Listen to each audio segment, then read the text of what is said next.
வணக்கம் நண்பர்களே. புதிதாக மாந்திரீகம் கற்றுக்கிறவங்களுக்காக இந்த பதிவை நான் போடுறேன். இந்த பதிவில் நம்ம பார்க்க இருப்பது பில்லி சூன்ய ஏவல் பேய் விரட்டுதல், அதுக்கான யந்திர சித்தி, தூரதிஷ்டி அஞ்சனம், இதை பற்றி தான் நம்ம பார்க்க போகிறோம். முதல்ல இந்த யந்திர சித்தியை நம்ம முதல்ல பார்த்துப்போம். இந்த பில்லி சூன்ய பேய் பிசாசு ஏவல் இதெல்லாம் ஓட்டணுன்னாக்கா இந்த யந்திரத்தை முதல்ல நீங்கள் சித்தி பண்ணிக்கணும். அதுக்கு நீங்கள் என்ன பண்ணணுன்னா, முதல்ல 6 செப்பு தகடு எடுத்துங்க. அதை முதல்ல விபூதியால் சுத்தி பண்ணிங்க, பிறகு பன்னீரால் சுத்தி பண்ணிங்க, பிறகு எலுமிச்சம்பழத்தால் சுத்தி பண்ணி விபூதியால் நல்லா தொடச்சி எடுத்துக்கிட்டு இந்த எந்திரத்தை வீடியோவில் காமிச்சிருக்க இந்த எந்திரத்தை அச்சரம் மாறாமல் சரியாக பொருத்திட்டு திரும்ப இதுக்கு பிராண பிரதிஷ்டை பண்ணணும். பிராண பிரதிஷ்டை பண்ணிவிட்டு நீங்கள் வாசன திரவியங்கள் பூசி, மல்லிகை பூ சாற்றி, தூபதீபங்கள் காட்டி, அவள் பொறிகடலை வெற்றிலை பாக்கு இதெல்லாம் வச்சு படைச்சி தூபதீபம் காட்டி சாமி ரூமில் நீங்கள் உங்களோட பூஜை ரூமில் எடுத்துகிட்டு போய் வச்சுடுங்க. பூஜை ரூமில் வச்சுட்டு இதுக்கு மந்திர உரு கொடுத்து நீங்கள் இதை சித்தி செய்யணும். அதுக்கான மூல மந்திரம் என்னென்னா, ஓம் ஆம் ஓம் சிங் வங் நமசிவய ரீங் ஓம் ஐயும் கிளியும் சவ்வும் ரிங் சரகண பவ ரரரர சண்முகாய வாவா சர்வசத்ரு சங்காரா சர்வபூத பிரேத பிசாசு பில்லி சூன்யம் நசி மசி படுபடு சுவாக அப்படின்னு 10,000 உரு நீங்கள் கொடுத்தீங்கன்னா அது சித்தியாகும். இதை சித்தி பண்ணுற முறை எப்படின்னாக்கா, உங்கள் பூஜை ரூமில் வடக்கு முகமாக அமர்ந்துங்க. அதுக்கான ஆசனம் தர்பை ஆசனமோ அல்லது கம்பளி ஆசனமோ போட்டுங்க. அந்த ஆசனத்தில் உட்காந்து ஒரே நேரத்தில் நீங்கள் உரு கொடுக்கணும். காலையில் பிரம்ம முகூர்த்தத்தில் உரு கொடுத்தீங்கன்னா அதான் அந்த நேரமும் அதுக்குடைய பிரமாணமும் கரெக்டாக பிரம்ம முகூர்த்தம் தான்.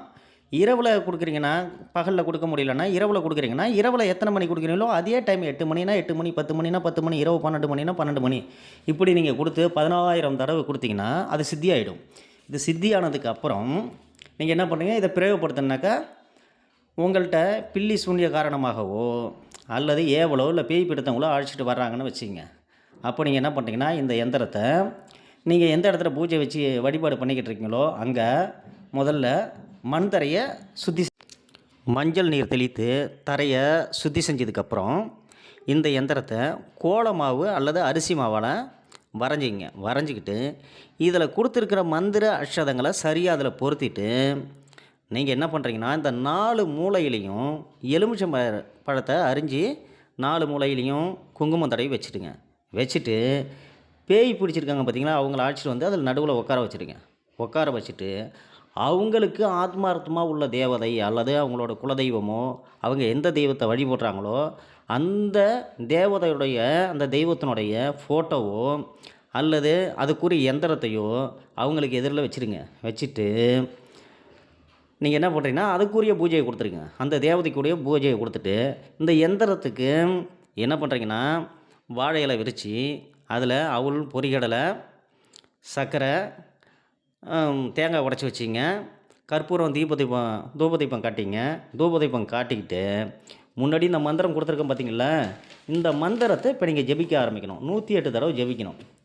எப்படின்னா, ஓம் ஆம் ஊம் சிங் வங் நமசிவய ரீங் ஓம் ஐயும் கிளியும் சவ்வும் ரிங் சரகணபவ ரரரர சண்முகாய வாவா சர்வசத்ரு சங்காரா சர்வபூத பிரேத பிசாசு பில்லி சூன்யம் நசி மசி படுபடு சுவாகா அப்படின்னு இந்த மந்திரத்தை 108 உரு நீங்கள் கொடுத்துட்டு இதே எந்திரத்தை 3க்கு 3 செப்பு தகட்டில் எழுதி அதை நீங்கள் குடிசமாக்கி இந்த பூஜையில் வச்சு அவங்களுக்கு எடுத்து கழுத்தில் போட்டு விடும்போது அவங்கள பிடிச்சிருக்கிற பில்லி சூன்ய ஏவல் பேய் பிசாசு எல்லாம் அரண்டு ஓடிடும். இது ஒரு அற்புதமான முறை. இது சித்தர்கள் சொன்ன முறை தான். இது செஞ்சு நீங்கள் பயன்படுத்துங்க. அடுத்ததாக அஞ்சனம், தூரதிஷ்டி அஞ்சனம், அதை பற்றி தான் நம்ம பார்க்க போகிறோம். இந்த தூரதிஷ்டி அஞ்சனம் எல்லோரும் செய்கிறாங்க, ஆனால் அஞ்சனம் ஓட மாட்டேங்குது. காரணம் என்னென்னா, அதற்குரிய நேரத்தில் போய் அதை எடுத்துகிட்டு வரணும், அந்த வேரை எடுத்துகிட்டு வரணும். எந்த மூலிகை இருந்தாலும் அதற்குரிய நேரத்தில் எடுத்துகிட்டு வந்தால் தான் அது பலிதமாகும். இப்போ இந்த அஞ்சனமை எப்படி செய்கிறதுன்னு பார்ப்போம். ஒரு ஞாயிற்றுக்கிழமை அன்னைக்கு பகல் 15 நாழிகைக்கு, அந்த நாழிகைன்னு சொல்கிறாங்க பார்த்தா அதுதான் சூட்சமம். பகல் 15 நாழிகைக்கு கீழாநெல்லி வேர் கொண்டு வந்து உலர்த்தி அதை தூள் செய்து புது சட்டியில் வச்சு கருக்கி வஸ்திரகாயம் செய்து எடுத்துங்க. வஸ்திரகாயம்னா வெள்ளை துணியில் வச்சு சலிச்சு எடுத்துக்கிட்டு வேறு எதுவுமே நீங்கள் செய்ய தேவையில்ல. அதை எடுத்து கொஞ்சம் நல்லெண்ணெய் இருக்குது பார்த்தீங்கன்னா, நல்லெண்ணெய், அதாவது எள்ளெண்ணெய்னு சொல்லுவாங்களா, அதில் நீங்கள் குழச்சி எடுத்துக்கிட்டு வெற்றிலையில் சிறு பொட்டு போல் வைத்து நல்லெண்ணெய் விளக்கின் தீபத்தில் பார்க்க அஞ்சனம் ஓடும். சில பேர் என்ன பண்ணுறாங்கன்னா, அஞ்சனம் மை வெற்றிலை போட்டதுன்னா வெத்தலை பூரா போட்டு பூசிடுறாங்க. அப்படி பூசக்கூடாது. நடுவில் சிறு பொட்டு போல் வைத்து அப்படி தான் நீங்கள் அஞ்சனம் பார்க்கணும். அஞ்சனம் பார்க்கணுன்னா மக்களுக்கு காமிக்கணும்னு சொல்லிட்டு போட்டு வெத்தலை பூரா மையை போட்டு பூசி வைக்கிறாங்க, அது தவறது. ஆனால் அஞ்சனம் ஓடும். இதில் சிறு பொட்டு போல் வச்சு பார்த்திங்கன்னா அஞ்சனம் ஓடும். இதில் ஒரு சூட்சமாக இருக்குங்க. என்னென்னா, இந்த வஸ்திரகாயம் செய்து வைத்திருக்கின்ற இந்த மூலிகையில் நீங்கள் அனுமன் மந்திரமோ அல்லது முருகருடைய மந்திரமோ அல்லது விநாயகரோட மந்திரமோ சக்தி மந்திரமோ உருவேற்றி வச்சுருக்கணும். அப்படி உருவேற்றி வச்சுருக்கும் பொழுது தான் இது வேலை செய்யும். உருவேற்றி வச்சுருக்கிற அந்த மூலிகையினுடைய பொடியை எடுத்து, கறிக்கு வச்சுருக்க பொடி இருக்குது பார்த்திங்களா, அந்த கறியை எடுத்து நல்லெண்ணெய் விட்டு குழைத்து சிறு பொட்டாக வெற்றிலையில் வச்சுட்டு நீங்கள் எந்த மந்திரத்தை அதில் உரியேற்றி வச்சுருக்கீங்களோ அதே மந்திரத்தை நீங்கள் விளக்கொலியில் அஞ்சனம் பார்க்கும்போது அந்த மந்திரத்தை உள்ளுக்குள்ளே நீங்கள் ஜெபிக்கும் போது தான் அது ஓடும். இதுதான் சூட்சமம். நீங்கள் எந்த மந்திரத்தை உரியேற்றி வச்சுருக்கீங்களோ அதே மந்திரத்தை நீங்கள் உள்ளுக்குள் மனதுக்குள் நீங்கள் ஜெபிக்கும் போது தான் அஞ்சனம் ஓடும். இதுதான் சூட்சமம். இது இல்லாமல் நீங்கள் மையை எடுத்து போட்டு வெத்தலையை வச்சுக்கிட்டு விளக்கில் திருப்பி பார்த்தா கூட தெரியவே தெரியாது. சூட்சமத்தை முதல்ல தெரிஞ்சுக்கணும். இதில் நீங்கள் எந்த மந்திரத்தை சித்தி பண்ணாலும் சரி தான். முதல்ல அஞ்சனாதேவி மந்திரத்தை சித்தி பண்ணிங்க, அடுத்தது அனுமன் மந்திரம், அப்படி இல்லைன்னா முருகர் மந்திரம், அப்படி இல்லைன்னா விநாயகர் மந்திரம், அப்படி இல்லைன்னா சக்தி மந்திரம். இதை நீங்கள் உருவேற்றிக்கிட்டிங்கன்னா 100க்கு 100% அஞ்சனம் ஓடும். இதுதான் சூட்சமம். இது பெரிய ஒரு மூலிகை தேடிக்கிட்டு நீங்கள் அலையணும்னு அவசியம்லாம் கிடையாது. வெறும் கீழாநெல்லி வேறு தான். இதை தான் நீங்கள் உலர்த்தி சட்டியில் கருக்கி வஸ்திரகாயம் செய்து இதை மையாக பயன்படுத்த போகிறீங்க. ரொம்ப இலகுவான முறை தான், வந்து செஞ்சு பாருங்கள். இன்னொரு முறையை இப்போ நான் சொல்கிறேன் பாருங்கள். இது வேறு அஞ்சனம். ஆனால் இந்த அஞ்சனம் கையில் போட்டு பார்க்கக்கூடிய அஞ்சனம்.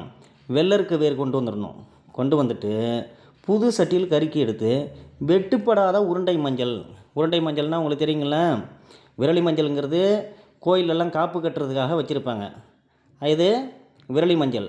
உருண்டை மஞ்சள்ங்கிறது பெண்கள்லாம் வந்து உரசி தேய்ச்சி குளிப்பாங்க, அதுக்கு பேர் தான் உருண்டை மஞ்சள்.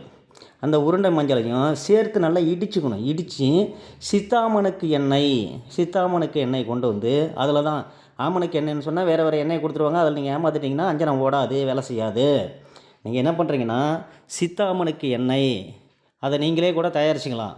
அதை விட்டு நன்றாக அரைத்து என்ன பண்ணுன்னா, உள்ளங்கையில் விளக்கொலியில் போட அஞ்சனம் தெரியும்.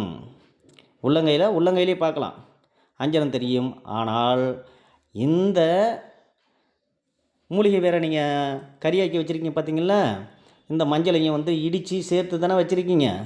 இதில் நீங்கள் என்ன பண்ணியிருக்கணும்னா, அனுமன் மந்திரமோ முதல்ல அஞ்சனாதேவி மந்திரம் ஏற்றிங்க, அடுத்தது அனுமன் மந்திரமோ அல்லது முருகர் மந்திரமோ அல்லது விநாயகர் மந்திரமோ அல்லது சக்தி மந்திரமோ உருவேற்றி சித்தி செய்து வைத்திருக்க வேண்டும்.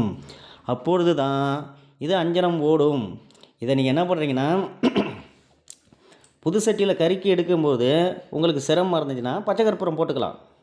பச்சை கற்பூரம் போட்டுக்கிட்டு இந்த அஞ்சனத்துக்கு நீங்கள் வாசனை நீங்கள் சேர்த்துக்கணுனாக்கா அரகஜா, கோரஜனா, புணுகு இதெல்லாம் சேர்த்துக்கலாம். ஆனால் அது இதுக்கு தேவை. இந்த அஞ்சனத்துக்கு புணுகு, கோரஜனை, கஸ்தூரி, வாசனை பொருட்கள் எதுவும் தேவையில்லை.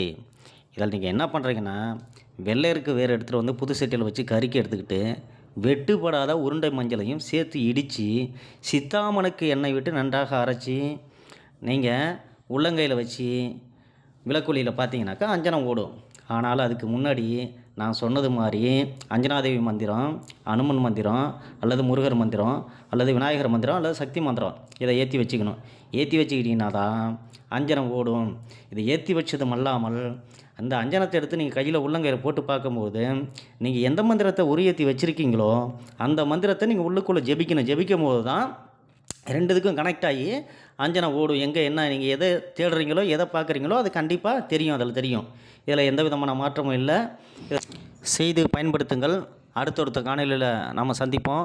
மறக்காமல் சேனலை சப்ஸ்கிரைப் பண்ணுங்கள், கமெண்ட் பண்ணுங்கள். எந்த விதமான சந்தேகங்கள் இருந்தாலும் கமெண்ட் பாக்ஸில் கேளுங்க. அதுக்கான தெளிவான விளக்கங்கள் அளிக்க.